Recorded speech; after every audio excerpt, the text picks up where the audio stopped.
ያድናል። የእግዚአብሔር ቃል በሙሴ ዘመን እንደሰራ በኢያሱ ዘመን ሰርቷል። በኢያሱ ዘመን እንደሰራ በእነ ሳሙኤል ዘመን ሰርቷል። በሳሙኤል ዘመን እንደሰራ በኤልያስ ዘመን ሰርቷል። በኤልያስ ዘመን እንደሰራ በኤልሳ ዘመን ሰርቷል። በኤልሳ ዘመን እንደሰራ በእነ ሚልክያስ ዘመን ሰርቷል። በብሉይ ኪዳን እንደሰራ በአዲስ ኪዳን ውስጥ ሰርቷል። በአዲስ ኪዳን በኢየሱስ እንደሰራ በሐዋርያቶች ላይ ሰርቷል።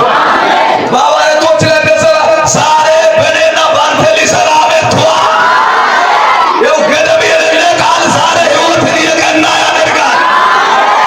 በጣም ያለው አጋንንቶች መንገዳችሁን ጠማማ ለማድረግ የሚዋጋችሁ ሰዎች የሰራዊት ጌታ እግዚአብሔር ዛሬ መንገድን ያቀናል።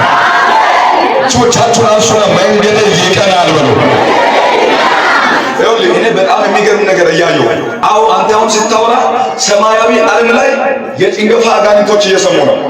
የበሽታ የሐዘን የድህነት አጋንንቶች እየሰሙ ነው።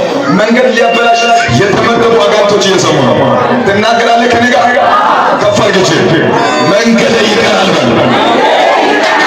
ትዳሬ ይቀናል በል። የኔ ኢኮኖሚ ይቀናል በል።